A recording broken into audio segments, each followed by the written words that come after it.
ladies and gentlemen, we got a special video today. We will be ranking the bosses in Dark Souls Remastered. I'm pretty excited. So, without further ado, here we go. I just completed the game a couple days ago, so I have now officially beaten all of the bosses in Dark Souls 1.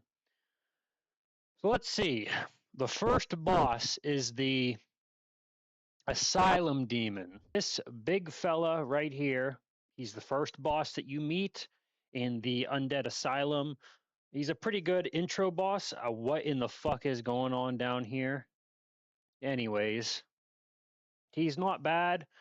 He's just a big bumbling oaf, basically. He's got this giant club here. He's pretty slow with his attacks, which are nice. Because as a new player, this boss is actually kind of difficult. If you've never played a Souls kind of game before, you probably won't beat him on your first try unless you're just really, really good at video games. So he's pretty fun. As you can see right here, the demon is like going to sit on the person, and that's basically like the only attack that's really effective. It's like a radius attack where he tries to fly up in the air and then he just like slams down on the ground, and it does like area damage. So he's got some combos. He's got some area damage mixed in with his attack patterns. So for the first boss, where the fuck, there it is. For the first boss, I'd put this fella at a B. The Bell Gargoyle. Holy, what an absolute cinema of a boss. So this is like the first main boss that you actually fight in the game. I mean, you can count the Capra Demon as well, but first one that like actually has a cutscene.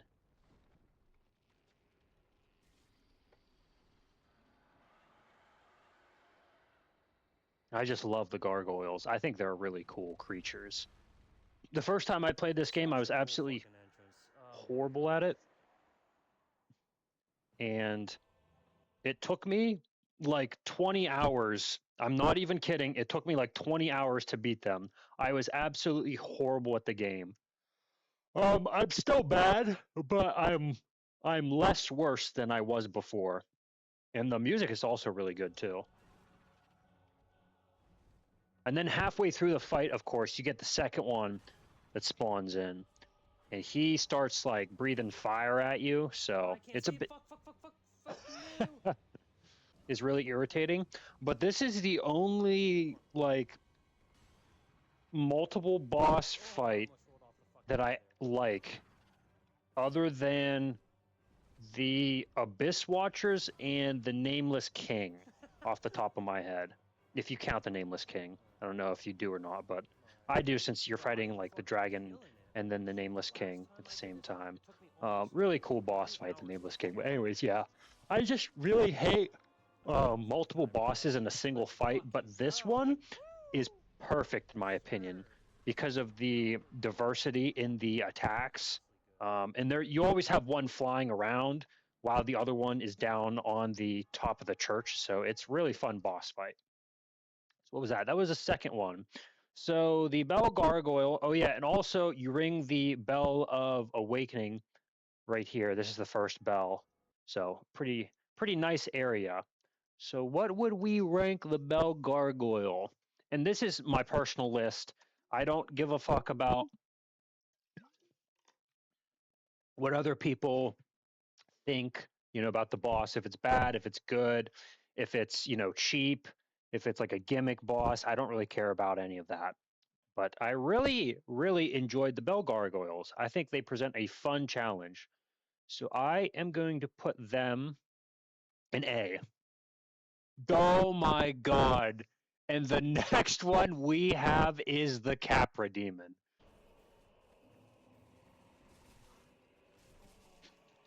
God. Yep, see? Yep.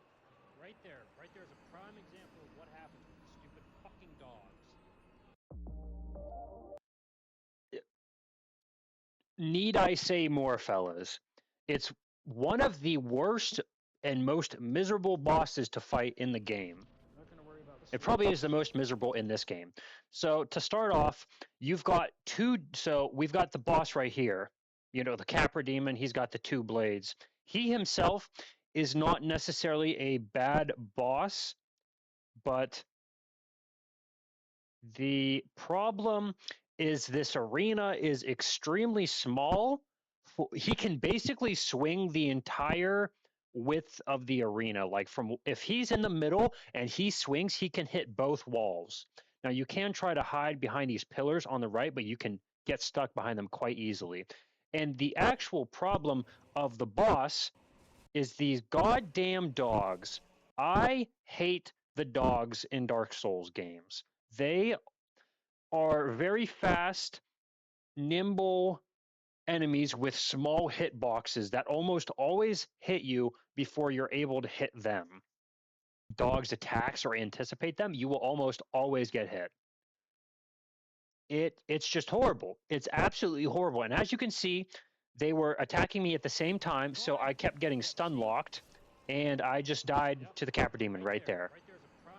Absolutely miserable boss. They created this scenario where they have so many horrible factors going on at the same time that it just truly is a miserable experience. So we are going to rank the Capra Demon in the Shadow Realm. I would throw that shit away. If I was the CEO of From Software, if I was Miyazaki himself, I would be like, Capra Demon, we're going to just delete that area from the game. Now, I will say one thing in the Capra Demon's defense is it does make the other bosses feel really good because they're not even remotely close to as dog shit as the Capra Demon is. Especially with the level that you usually are when you fight the Capra Demon, you're maybe level, I don't know, 15 maybe, and you don't really have that much health and you're not able to have armor which like increases your defense. And it's just a miserable boss fight. The next one up is the Ceaseless Discharge. If we just look at him right here, his character model, he's actually a pretty cool looking boss if we just go off of looks. I mean, he's quite interesting. Unfortunately, you don't get to see his like full body when you're fighting him because you're on this. Let's see if we can get a picture. You're on this cliff right here, so you're only fighting like a top portion of him. Yeah, right here. Right here. You're just basically fighting his head and his arms. He's not really um, a good boss. He's not very hard. And the only reason that people really fight him is because you have to progress the game. Basically, he is controlling all the like the lava flow, and when you kill him, all the lava flows down into um, Lost Izalith, basically, or wherever the hell it goes. Um, I mean, he does have the really cool like Grim Reaper cloak set that I use for my playthroughs because I think the armor looks really cool. But the boss himself is not that good. He has a couple of attacks. There's like an explosion attack if you get too close to him. There's a couple of swinging attacks, and then the main attack is like this overhand attack that he hits you with. Let's see if I can find a good picture for that. Um, okay, this right here.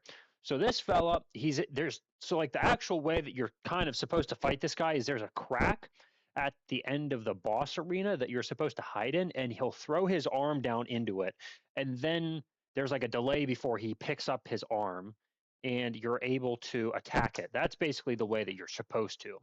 However, the way that people actually fight him is let's see. No, that's not it. They will bring him over to the boss entrance door. They'll stand like right in here somewhere.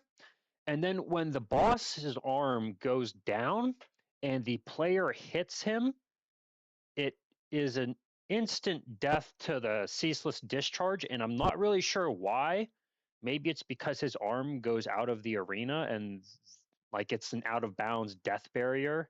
Um, I don't know why, but yeah, it's a pretty goofy boss, and it lets you know that there's more than one way to actually fight bosses in this game, and it opens you up to different play styles, I guess, because you can fight them in the open, um, like oh, Jesus Christ, okay, that's not going to work. You can fight them in the open like this fella's doing, but it's going to be a bit of a struggle. So you can go in the crack, or you can just kill him with the death barrier, which is interesting. I don't really think he's a good boss. Other than progressing the story, he's just not good. I don't really have. I don't even know if I have anything good to say about the boss itself other than his looks. And that doesn't do enough for me to warrant putting him in a good tier. So the I'm going to put him in a D because the only reason being he's not miserable to fight. Like he himself is not that hard of a boss. So he's not that bad. He's not that bad. Again, the reason he's down here is because I have nothing good to say about him. The next boss we have is the Centipede Demon. This is the Centipede Demon. It's another boss that has a cutscene, so it has that going for it. This introduces you to Lost Izalith, one of the unfun areas of the game. It's not Blight Town, but it's not the best area. Nothing to write home about. I think the design of the Centipede Demon boss is really cool. Um, I think centipedes are kind of interesting. So this boss is very wild because it's kind of like a Hydra, where it's just multiple centipedes put together. Mm, but the boss, I do not like fighting the boss. I think some of his attacks are cool, like this arm attack that he's doing where he reaches out. I think that's kind of cool. But the start of the boss fight is always irritating because you're just basically trying to get him to come over to you. And he will do this attack for like 15 or 20 tries before he actually gets over there. So it's a bit frustrating, especially when this attack has knockback and it can hit you into the lava. I'm actually doing a really good job here of dodging him. So let's get to the part where you actually fight the centipede demon instead of just kiting him over. Because, of course, you can't go in the lava, so you're kind of restricted greatly to this small space unless you're doing a New Game Plus playthrough. He does have a grab attack, and I've never. I don't know how I feel about the grab attack. I don't really enjoy them. I find they're quite frustrating, and I'd so much rather get hit with an actual attack than something that does like damage over time, and you just have to sit there basically and accept it. But he's doing this attack where he jumps up and then slams down into the ground, kind of like the Taurus demon, uh, or the Asylum demon at the beginning of the game. So he's not too bad of a boss for the level that you're at this point in the game. Um, and he does give you the obsidian ring that gives you lava resistance, which is basically the only way that you can actually get through this part of the game. So that's pretty cool. Unfortunately, he doesn't really give you anything else to ride home about. How many souls does he give you? Okay, we were 40. So he gives you about 40,000 souls. So that's a good amount. That's like enough for 2 or 3 levels at that point in the game.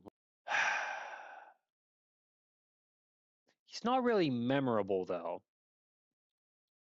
is the thing. Like the boss fight isn't that memorable except for how restricted you are to the particular area. So I am going to put him in C. Decent boss, but not very good. Okay, the next boss we have is Quelaag. I love Quelaag. Quelaag is awesome, in my opinion. This is at the end of Blighttown. As we all know, Blighttown is just a miserable place to be, and you die all the time in Blighttown.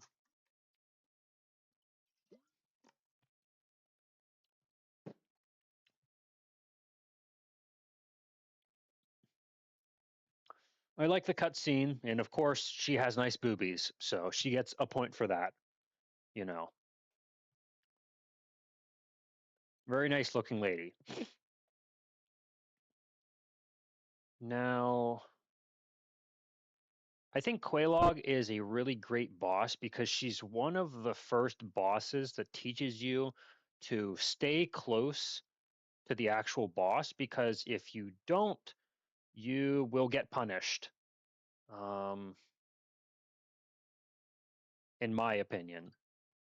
And the reason I say that is because of the ranged attack of the spider, the way he spits the lava, and he'll like if you're far a decent not far because he's not like a sniper rifle, but if you're a decent amount away from the spider, he will just spit lava all over the boss arena, and then it becomes very hard to fight Quelaag because you are trying to kill this giant ass spider whilst trying not to step in the lava. And then the spider, like it's about to do here, has this explosion attack, like so, and it does a bajillion damage. Do not get hit by the explosion attack because it will probably kill you. At this point in the game, you're maybe level 40. Um, yep, as we can see, I get absolutely dunked on by this boss.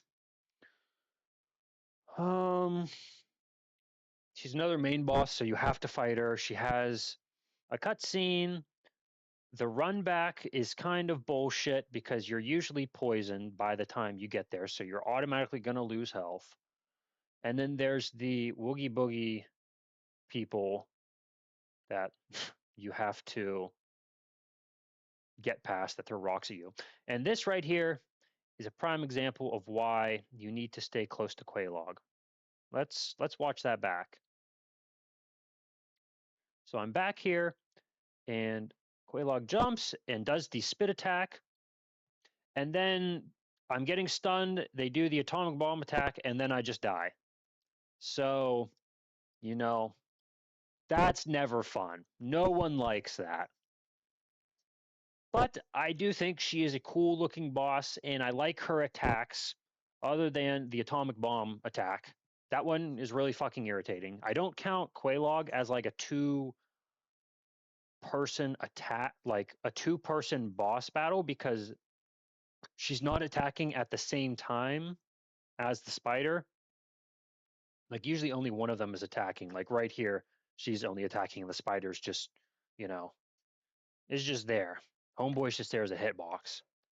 And it feels really rewarding to learn this boss's attack patterns and actually kill her. It feels awesome. This feeling right here, when this pops up on the screen, oh yeah, that's a great feeling. Yeah, this right here is a great feeling. And then, of course, you get the Soul of Quelaag, which is like daggers, I believe. I've never used them, but my arm is killing me. I don't know what the fuck is wrong with it. Not quite at the Bell Gargoyle level, but I'm still going to put it in A. It's definitely below the Bell Gargoyle, in my opinion, but she's still a cool boss fight. Oh, we get Crossbred Priscilla. This is a really cool boss fight because it gives you the option of just walking away from her in the boss arena. So it's a very interesting boss because there's not really another boss in the series like Priscilla. There's like parts of other bosses that are relatable, like Sister Freed, her first phase, she goes invisible just like the cat. Just like Priscilla here. And then, of course, you've got the part where you jump off and then you go out of the painting. And then I was like, oh, I actually want to fight her. So I went back in. Let's see. Let's get to the actual boss fight. Okay, so you attack her, and she does this cool little snow animation, and then she goes invisible. And the way that you attack her is by looking on the ground in the snow at her footprints because you can see them. So I didn't understand what was going on. I thought she was up in the air shooting something down at me, until I realized that you can see her footprints in the snow. And that's the way that you get through this first part of the boss fight.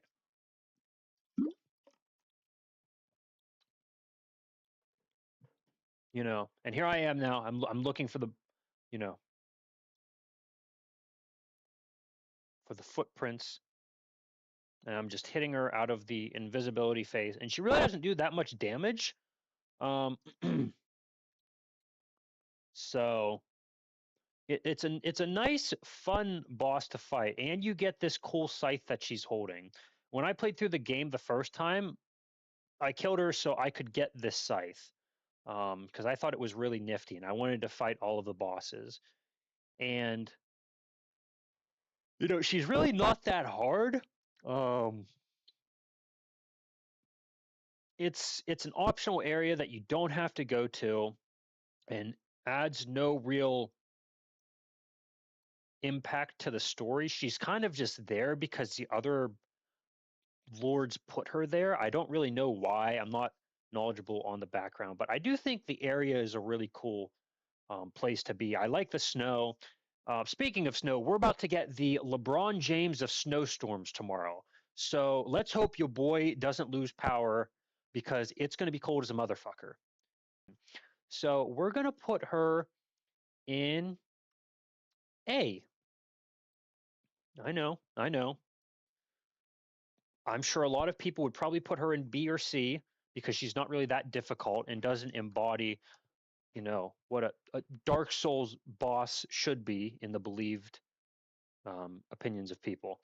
Now we have, oh my God, we've got the Dark Sun Gwendolyn as the next boss, which is the next boss in this video.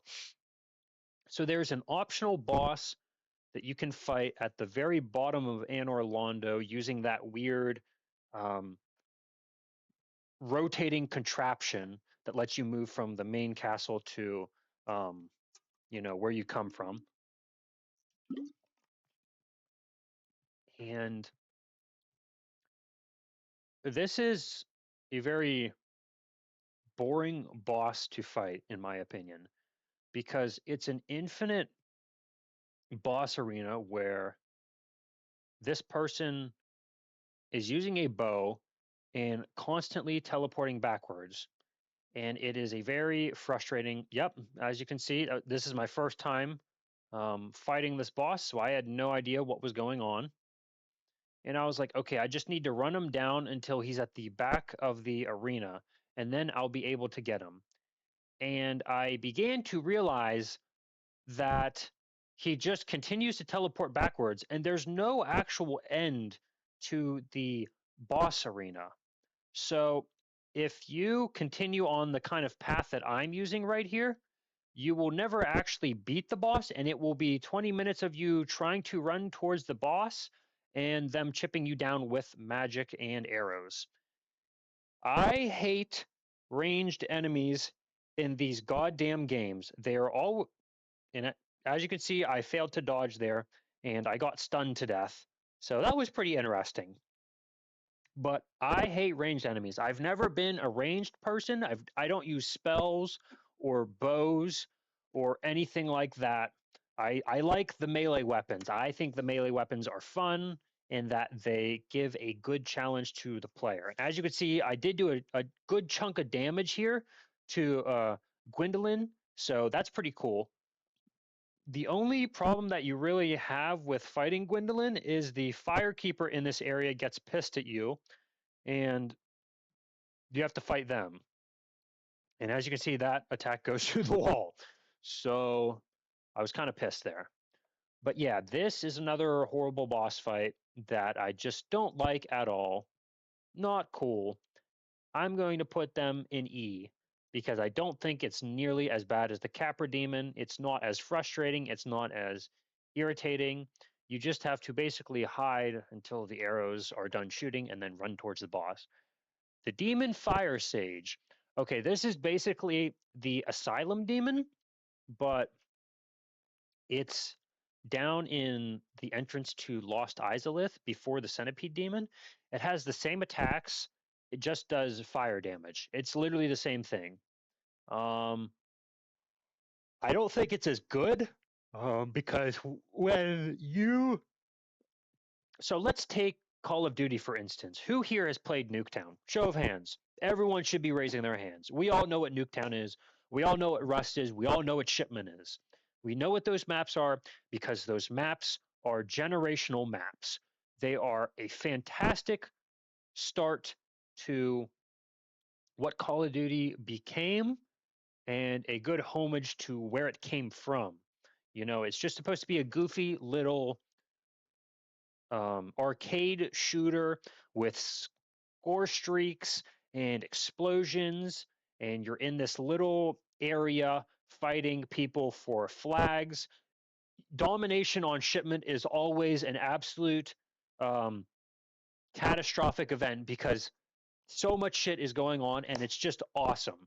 But then they began to release Nuketown and Shipment and Rust in future games.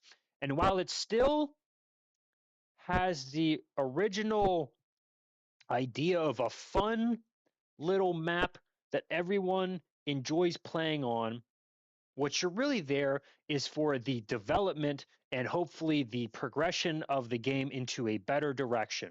And when a game continues to release things that have already been released, it's very boring, comes stagnant, and the publishers and the studio become lazy. And that's the same kind of feeling that I get from the Demon Fire Sage. Even though From Software released banger games, and I absolutely love Night Rain. I love Night Rain. Okay, I absolutely love Night Rain. Night Rain is like From Software's best hits, the game. That's basically what Night Rain is. It's got the Centipede Demon. It's got Artorias. It's got the Nameless King. It's got a couple of new bosses that are really fun to fight, like the four-headed dog, the giant ice dragon, the fucking I was gonna say the goddamn um, Equilibrium Demon, but we all hate that bastard. Um, it's just a best hits culmination, and that's what it is. And in this game, the demon is in three places, and the demon doesn't really change. It has the same attacks basically, it just has different health and different damage. That's basically the difference. So, for that fact, the Demon Fire Sage is going to go into C tier. Not a bad boss. It's not a bad boss. It's a good boss, I think, for the first game in the series, but it's not the first of its kind. We've got, oh my god, we've got the Four Kings. Yeah, this boss is insane. This is basically what the Four Kings look like, these white, dark, gray, ghoulish creatures. They're in um, what old Londo ruins. Um, at the very bottom, you got to drain the water. You got to open up the gate, and they are in the abyss. Basically, they're the first abyss boss that you fight in this game. So it's nothing except the blackness, you, and the boss. Basically, this boss is pretty cool, except for the fact that he continues to spawn. You can have up to four kings at one time, I believe. So basically, you have to speed run this boss because if you don't, there will be so many that you will eventually just die because there's four of them attacking you at the same time. It's not a fun boss. In my opinion, this is the most difficult main boss in the game. That's what I would put it, except for, Gwyn and the DLC bosses. This boss is very hard to beat because you have to attack him as fast as possible. Because if you do not, they will continue to spawn and you will die. And there's nothing you can really do about it. So he really limits your play style because like weapons that like if you have a dexterity build, you are going to have an extremely hard time beating this boss, and I wish you the best because he has a very interesting hitbox. um I don't exactly know what's wrong with it, but it doesn't feel like it's correct because of the perception that you have to the boss. There's nothing to really gauge your distance. It's more so just like a feeling in the coming into frame of the boss of how big and tall he is compared to your character model. It's a hard boss to fight, very hard, especially if you're not using a weapon that does a lot of damage. He has a couple attacks that are irritating. He has a blast attack um, that does do a decent amount of damage and it stuns you. And then he has a grab attack. I swear I get hit by that thing half the time that he throws it. And that also does a lot of damage. You're a pretty high level by the time you're fighting him, so your weapons are just about maxed out at their potential. So it's really just learning the. You can't really go and level up again. I mean, you could if you want to, but you're not like going to be able to upgrade your weapon. You're just going to be able to upgrade your dexterity, your strength, your equipment load, your health, which you could do, I suppose. He's definitely, one of the least enjoyable main bosses in the game, I would say. And I am going to put him at a D. I do not like the Four Kings. I do not like them. Oh, now this boss is absolute cinema. So you just see this little head pop up, and then all of a sudden there's this massive creature that comes crawling out of this gorge. He's a massive dragon. He's probably one of the biggest in the series, other than Placidusax, I would say. Um, he's definitely bigger than Bale.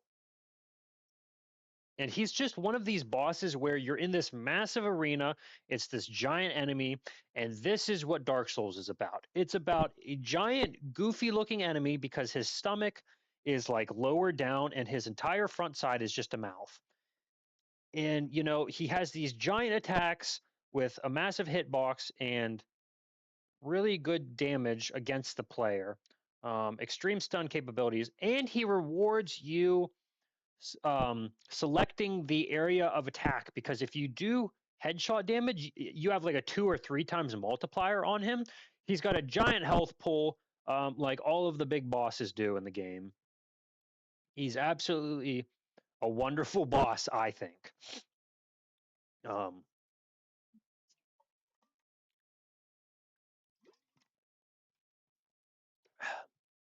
and this is a really good boss to learn um, how to punish an enemy, I think, because you can bait him into doing the slam forward attack where he slams his whole body down and then his head is resting there for a few seconds and you can get a couple hits on his head, which feels it's a really satisfying thing to be able to hit an enemy like this because you correctly waited out for this certain attack. And he's just an awesome boss. He's an absolutely fantastic boss, and I am going to put him in A. Okay.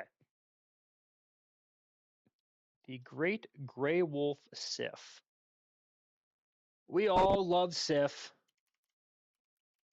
Um, Sif is one of the goats.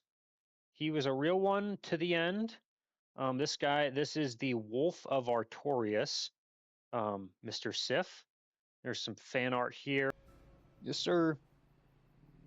So basically, Homeboy is just guarding the grave of Artorias. And he's got Artorias' sword, which is really cool. Hello, Sif. So, I absolutely love this boss. However, I really hate that you have to fight him because it kind of makes me sad that I have to fight the boss because he's a doggo. I don't want to kill the doggo. No one wants to kill the doggo, but you have to. And this is one of the great lessons of the game. And okay, I'm getting fussy here, but this is one of the great lessons about the game and life is sometimes you have to do things that you don't want to, but it's necessary for you to do that because it's the only way to move forward. And this is a prime example of why this is one of the greatest games of all time. At least the franchise. These games are just absolutely great with life lessons and shit like that. You know, and you get to be this awesome dude that's fighting like dragons and demons and trying to save the world and stuff like that. And who doesn't want to be that, right? Um, but yeah, Sif is a pretty cool boss. I don't think he has any grab attacks because he's holding the sword. But you know, he's doing these spin attacks. He's a decently tough boss at the level that you are by the time you get to him. Um,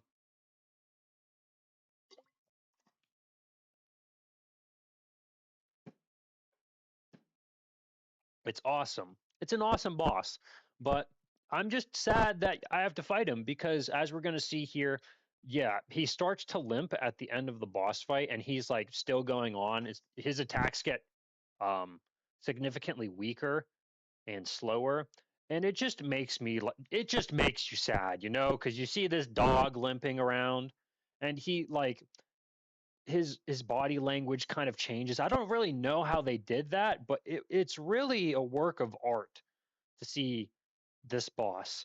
Um, and you get the soul of Sif. So then I believe you can get Artorias' sword with that soul. And of course, he gives you what, 40,000 souls? Yep. And there's something behind the grave of Artorias. I don't remember. Yep, the Hornet Ring. Critical attacks do more damage or something like that. And he's an awesome boss. I just wish that we didn't have to fight him. As I'm told, he was the best doggo. And this is going to be. Do I want. I kind of want to put him an S because he's just the goat.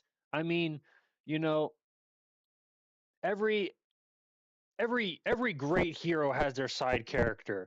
Frodo's got Sam, Batman's got Robin, and Artorias has Sif. I mean, he's just the LeBron James of side characters, you know? He was a real one in the end. And then you get to save him in the abyss, and he gives you Artorias' great shield. So that's pretty cool. And I think just for that reason, we're gonna put him an S. I mean, he's the GOAT. What more could I say about Sif? Ooh. Now this is gonna be a heater. We've got Gwyn, Lord of Cinder. This sound right here. And fellas, I mean, what more could I possibly say? I mean, we all know this sound. Everyone that's online that's played video games knows this sound even if they haven't played Dark Souls because it's that good. It is that good. It's one of the best piano pieces ever composed for a video game, without a doubt. Pling Pling Plong will forever be a fantastic song, and it is with Gwyn. And that's why Gwyn's the GOAT, baby. I mean, that song is like a song like that doesn't go to Pinwheel or the Capra Demon or the Taurus Demon. You know, that goes to Gwyn because Gwyn is the fucking GOAT. I mean, he is a crazy boss. The boss fight is over in 2 minutes because he absolutely steamrolls you or you just destroy him. I don't know. Okay, again, with my, I know the camera, the quality is not good. This is the boss that I learned how to parry on because I was having that much trouble with him. Yeah, this boss is awesome. He's got this flaming sword. He's like God, basically. So you start the game as like this broken vagabond, and you end it by killing God, basically. He's the ruler of this land. He's like the last thing that's keeping it alive because this is supposed to embody a fire. You know how you rest at bonfires through the games and it gives you life. He's basically giving the world life by being alive because his sword is the last fire in the land, basically. And this is where you link the fire and you reset the world and you give it life. It's really symbolic, as these final fights usually are in these games. And it's wonderful, bro. It's wonderful. And killing Gwyn was it was an amazing feeling. We are going to put Gwyn, Lord of Cinder. It's hard because he's the GOAT, but I don't know if he goes into A tier or S tier. I feel like he goes into S tier. Um, but yeah, we'll put him in the S tier. I mean, he's the GOAT. He's the GOAT. He's the GOAT. He just is. Mm. And now we have the Iron Golem. So this is the enemy that you fight at the top of Sen's Fortress, going to Anor Londo. You basically get this guy to fall off the tower. That's basically how the boss fight goes because he starts like wobbling around and stuff. Um, he's this real clumsy guy. I don't really care about showing him because he's just a forgettable boss, honestly. He's not that fun to fight. He's pretty slow. He's giant. He has a grab attack where he'll just straight up throw you off the fucking tower, and it's just an insta kill. And it's not even like frustrating. It's just like, oh my fucking god, I can't believe that happened. Um, he's a good boss. No, he's not. He's a boring fucking boss. What am I even saying? He's going into D tier. He's going into D tier. Just a forgettable boss. The Moonlight Butterfly. This is a boss that I really enjoy. The music kind of reminds me of like an elven scene in some kind of like medieval movie. You know, I feel like this song would be in the Lord of the Rings when the woodland elves are like coming down and that lady talks to Frodo. Like this is the song that I imagine would be in a scene like that. It's a really cool boss in my opinion. It's got this giant like I don't even know what's on its back, but it's basically the sword that you get at the end of Elden Ring is basically what's on this thing's back. I don't really know what the circle is, but it's a cool boss. It's a very neat boss. I like animals in this game, like, you know, Sif and we got the butterfly and dragons, and I can't wait for the next software game. I hope there's like sea creatures and stuff like that in there. That would be so cool. I don't know how a game like that would play out, but You have to move away from it. yeah, I think this is a really cool boss. It has a lot of magic attacks, which is kind of odd because usually magic enemies, I absolutely despise them. But I love the Moonlight Butterfly because the attacks really aren't that hard to dodge. I mean, sometimes they do hit you, you know.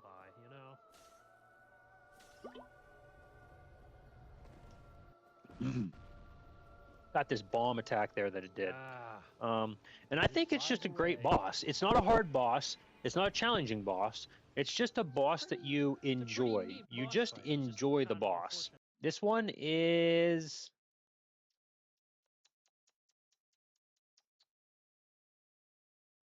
I actually might put this one in B, above the Asylum Demon.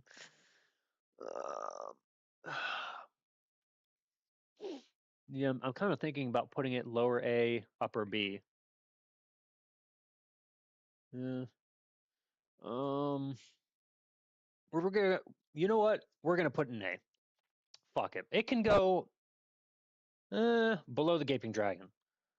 Oh, Gravelord Nito, I might upset some people with where I'm about to put this boss. First problem is look how much damage I took entering the boss arena. Okay, my health wasn't full. I'll give you that. It was right here. It was right here. I took 1, 2, 3, almost 4 bars, 4 full bars of health. That's how much damage you take just entering the boss arena. And don't like that. Don't really like that at all as an entrance feature, we'll say. Now, the boss itself is really cool. I love Nito. I love the way he looks. I can't say the same thing for the rest of the fight for a Giant skeleton man. specific reason, and we'll get to that, but let's just watch. I mean, the bro is aura farming. He comes back from the dead, and this black, like, purple cape encompasses the back of his body. It's an awesome way to start the boss fight. Oh boy. However, we here have the main problem of the boss fight. I have always hated bosses that spawn in other enemies for the fight. I see the boss fight as I'm fighting the boss. I'm not fighting the boss and his skeletons and his dogs. I'm fighting the boss. That's what I'm here to fight. I don't want to fight skeletons. The skeletons are invincible. They're like dry bones in Mario. You can never get rid of them. They will always come back. No matter how many fucking times you kill them, they will always come back. And this is why Gravelord Nito is one of the worst bosses in the game. We're just going to watch this video.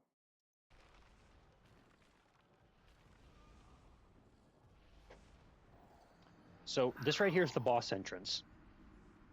And this next one is going to be the run back. There's also, I will preface this by saying there's another bonfire that is closer. However, it is the most hidden thing in the fucking game easily. Well, not easily, but it's a very hidden bonfire to get to. What a fucking run back that is. Holy shit.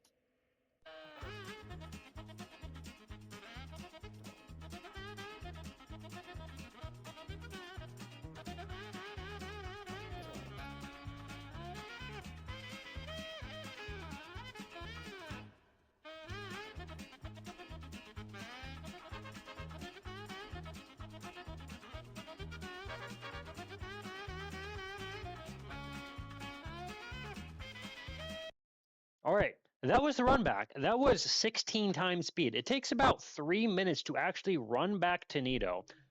I absolutely hate that run back. It's the worst run back in the game.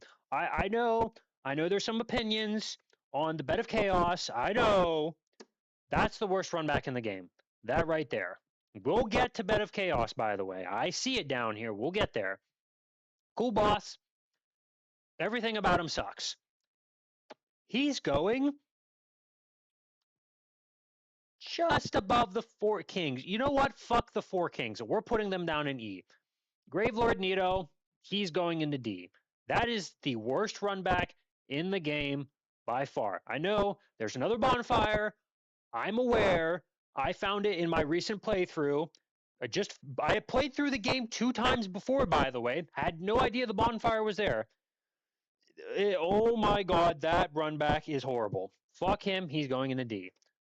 I am also going to upset some people with where I put this boss. I already know. Smaug and Ornstein. Dear God, what a fucking boss that is. And you get the Dragon Slayer Ornstein right here. I know my camera, I don't know what I was doing with my camera. It's in the middle of the screen. I'm sorry, I know. Yeah, I don't know what was going on there. But yeah, you've got this fucking Ornstein by himself would be a fun boss, and I genuinely believe that. And he would be much higher on my list if it was just Ornstein.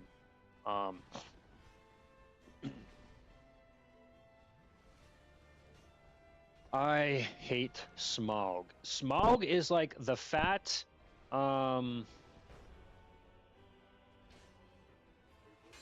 I can't even remember the name of it, but there's a boss in Elden Ring. The Godskin duo. God damn, this is Smaug is the fat Godskin, and Ornstein is like the skinny one. Yeah, that's all I got to say about that, honestly. I hate this boss fight because of Smaug. If it was just Ornstein or just Smaug, it would be a lot more bearable, but I understand there's a huge arena, and it really wouldn't feel the same with only one of them in here. And that's why the second part of the fight, in my opinion, is a lot better than the first. Let's see if we have a video Oh, come on, baby. I know it's here somewhere.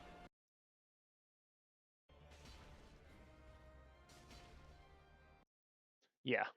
So we've got All right. upgraded Ornstein in the second phase of the fight. He gets a lot bigger. His attacks have a lot more area to them. He's got these lightning attacks that absolutely destroy you. I think this is the best part of the fight is the second phase because you don't have to deal with two of them at the same time. I am going to put them in C. Don't like them. They're not as bad as Nito, but I do think that Ornstein in the second part of the fight is really good and a fun boss to fight, which is the only reason it's in C. If it was bad, I'd put it in D or E, to be completely honest with you.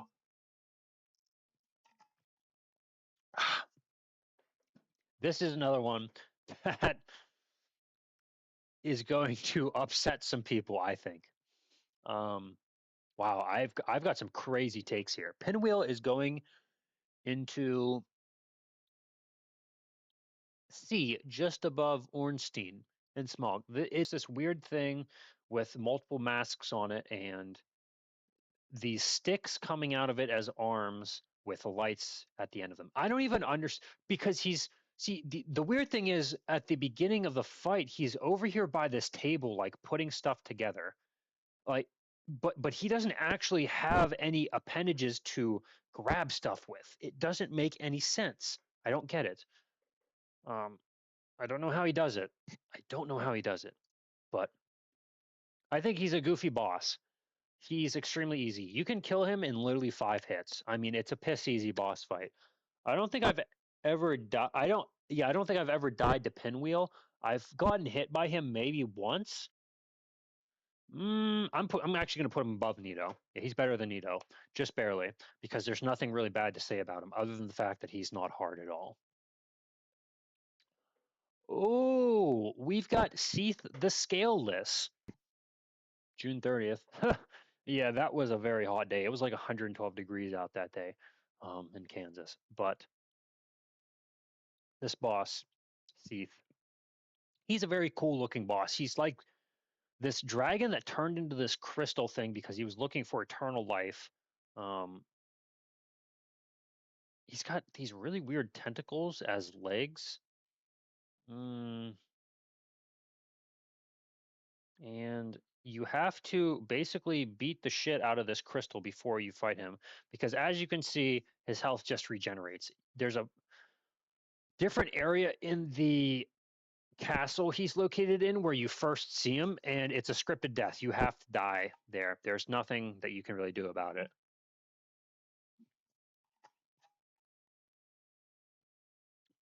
But he's a very cool boss. He has basically all crystal attacks where he'll put these crystals on the ground, as you can see it in this um, radius damaging attack that he does, and then he breathes crystals out of his mouth. He's a really cool boss, very bright, as you could see, kind of blinding. Getting blinded by the light and all that. But I think he's a cool boss fight. He looks very neat, and he's got very colorful wings, and his attacks are cool. I think his attacks are cool, and that's definitely something to write home about for a boss. As you can see, he's shooting the beam out of his mouth, and then crystals appear on the ground. I mean, it's just cool. It's a cool fucking boss. You know what I'm saying? When you break the crystal, he's not that hard, except for the area attack that he does around him, where he spawns all the crystals and then they break apart and stuff. That's a hard attack to dodge. But I am going to put him in B. Um, he's not. Should I put him above the Asylum Demon? I don't know. I'm going to put him above the Asylum Demon. Okay. The next one is the Stray Demon. Okay, it's the same thing as the demon fire sage. It's literally the same thing. So I'm going to put him. I'm going to put him there. I'll put him in the same spot. The Taurus demon is the stray demon, the asylum demon, and the demon fire sage reskinned at the top of the castle. And I think, well, it's not. It's basically the same thing, but it's not.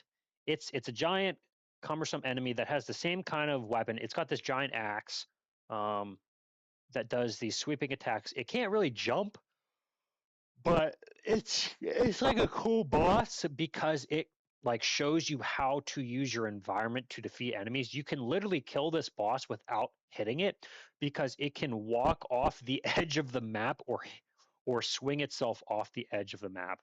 Um, so there is that. When you first go into, I'm not even going to pull up a video of this fucking thing. When you first go into the boss fight, there is two archers above you that you need to take out because they are extremely irritating. But it's really not that much of a challenge to take them out at all at the point in the game that you're at. You're probably level, I don't know, 12, 13 at this point in the game, depending on where you go. So I would say this boss, um, this boss is more challenging than the other ones because of um, you have to do some prep work with the archer guy. So I'm gonna put this above the centipede demon. Not bad. And here we go, guys. We've got an absolute heater of a stinker boss, the Bed of Chaos. Yeah, this is the boss right here. This root system that's moving around. So as you can see, let's go back there a second. There's three balls basically. There's the one on the right, the one on the left, and then there's one on the middle. So basically, you have to go to the edge and break the branches that are inside of this ball to get to what's on the inside. I can't remember what the fuck's in there. Who even gives a damn? But yeah, you've basically got these giant arms that you're trying to destroy um, to get into that fire area.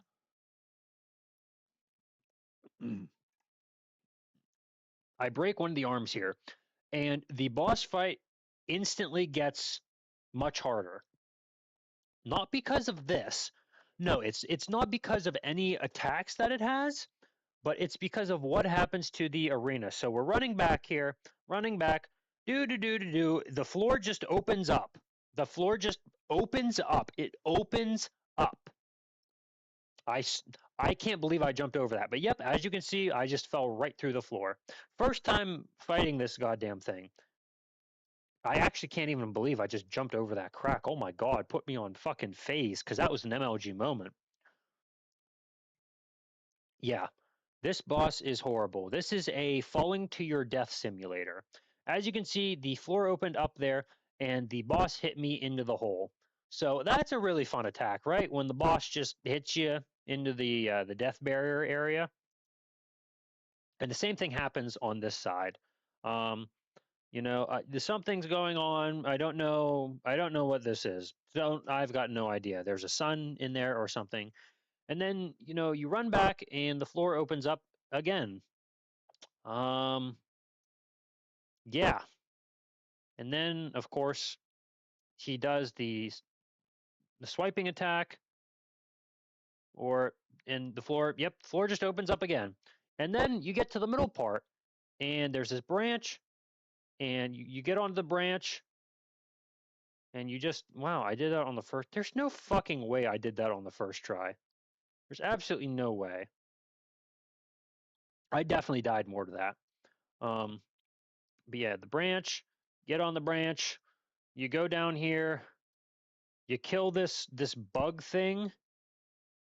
Yep, it's going right down in the shadow realm because I've got nothing good to say about this boss.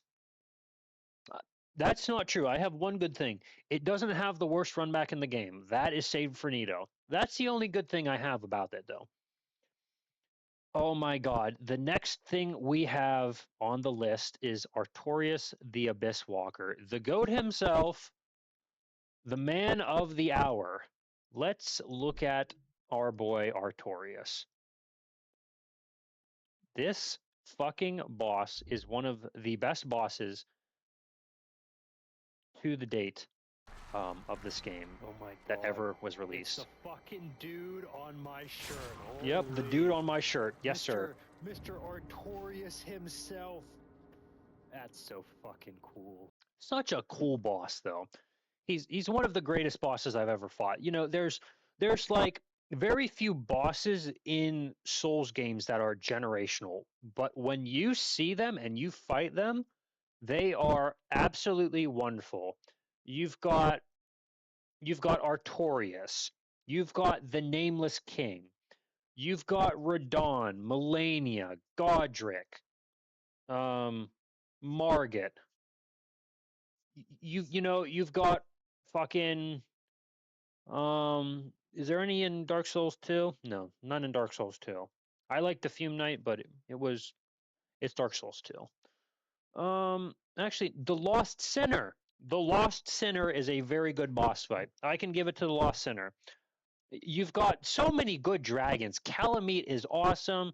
Madir, Placidusax. There's another one in Elden Ring. Not Bale. Not Bale. Bale is a goat. He counts in the list, but like the bosses, they're just perfect in their own way.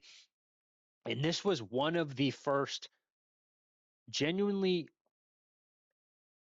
like hard bosses introduced in the game, not in a unfair way, but in a way that promoted the character or the person to be patient, learn the moves of the boss, and truly become a master at understanding and defeating that boss.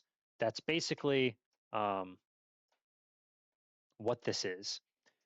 Artorias perfectly embodies it.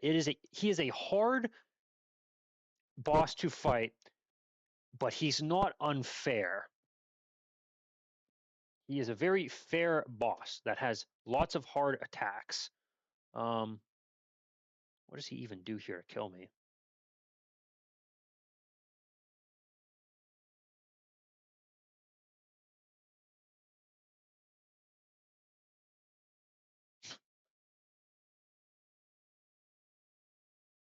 Um, and then there's the second phase where he starts aura farming right here, where he's like glowing and stuff. It's really cool. It's a really cool boss fight.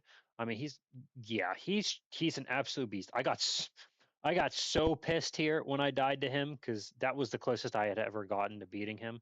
I was so mad. How did I miss? He was right beside me. Fuck. Yeah, yeah, that's pain, bro. That's pain. But he's going up there. He's going above Sif. I hate to do it, but I mean, Artorias is just the goat. He's the goat. He's Batman. He's Batman. You can't out Batman. Batman. We've got Calamite. Holy, this is another awesome boss. He's an interesting boss. I don't really know what to say about him, to be honest, because he's just like the standard DLC dragon. He's got lots of interesting attacks. He does have this cool like yellow and black flames that he spits. So that's something that he has going for him because you don't really see that in any other bosses, except for I think one dragon in Elden Ring towards the end of the game. Um, but yeah, this guy is awesome. He's very hard, and I was very frustrated when I was fighting him. But I think he's a good boss. I do genuinely think that Calamite is a good boss. He's not he's not Artorias, but he is a good boss. Um, and you also use Gal and progress his story by shooting Calamite out of the sky because the only way you can fight him is if Gal shoots an arrow through his wing. Um, so that's something. That's something. Yeah, that attack right there, what he just did, he tried to pick me up by aura farming. I'm not exactly sure what he does, but yeah, it's an interesting attack. Oh yeah, that attack right there, it can literally take out your entire health bar. It's an insane attack where he does that like lunge thing. It's a wild attack. Yeah. Yeah, it's a very hard attack to dodge, and he has a lot of he has a lot of resistance on him. So a lot of things do either like half damage or like a quarter damage to him because of how like well his armor is in this game. I don't know his scales, whatever you want to say. Yeah, Calamite is a great boss. He's a great boss, and I am going to put him at the top of A. So this is I really like the Sanctuary Guardian because it's like a mana core. It's got this weird what is it called? It's not a centipede, it's scorpion. It's got this scorpion tail. It's got the body of a goat and then the head of a lion, but it's also got these ram horns and these wings, like the wings of a dove. Is that what it is? I'm not really sure. It's a cool boss. It's really not that hard. I think I beat it on my second attempt. And I think the first attempt, I actually almost killed it. Oh no, I died here halfway through the boss fight. But yeah, it was a super fun boss. It's not a hard one, but it's a very enjoyable one because it lets you know that, hey, the attacks in the DLC are not going to be for the faint of heart. Um, because that attack right there, it like slows you down and launches water at you. And then it has these like lingering lightning effects on some of the attacks. So that one sucks to deal with. But yeah, it's a super good boss that introduces you to the DLC. And I think that the Sanctuary Guardian is going to go at the top of B. Manus, Father of the Abyss, is the final boss we have.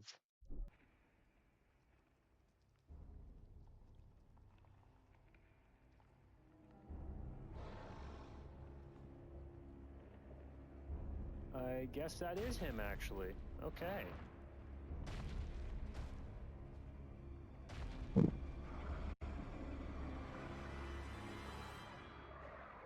Died a lot to Manus. I died probably 30 times, I would say, which isn't really that bad for me because I have definitely died like hundreds of times to like particular bosses, like the Nameless King, Melania, um,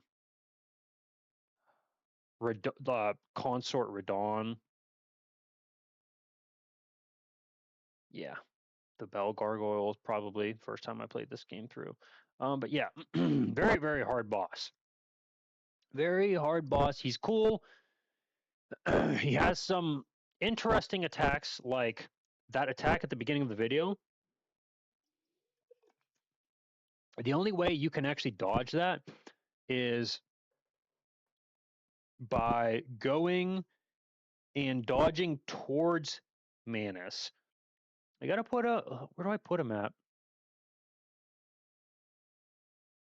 I'm gonna put him with Quaylog. Yeah, I'm gonna put him with Quaylog. So this is my boss tier list.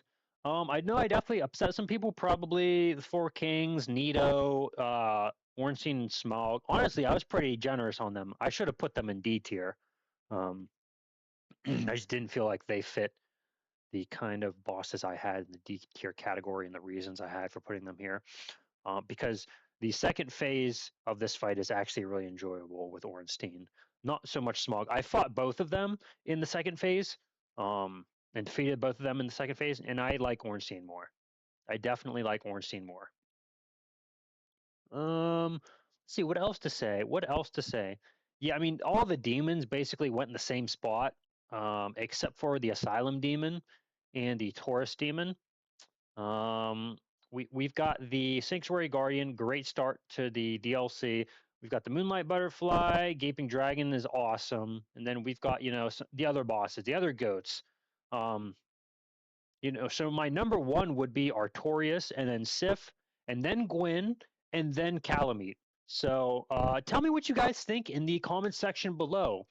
I don't really know what game to play through now because I've beaten all the Dark Souls games. So I've beaten Dark Souls 1 to 3. I've beaten all the bosses except for Flame Lurker. I haven't fought Flame Lurker, I'm not going to lie. I have beat Sekiro. I've beat Elden Ring. I've beat Shadow of the Erdtree. I'm playing through Night Rain. Well, I play it every once in a while. I don't really play it as much as when it came out over the summer, but you know, um, I I just need a new game to start. I think I might actually play through Resident Evil 3 because I know Requiem is coming out here in March. So I might just play through Resident Evil 3. But if you guys have any other recommendations, because there's Lies of P, Hollow Knight. What else do I even have to my right here? I've got Resident Evil 4. I've got The Sinking City. I've got Fallout 4, Fallout New Vegas, Dead Space. I've got Bendy and the Ink Machine. I've got a bunch of games. So just let me know what you guys think in the comment section below. If you liked the video, thank you.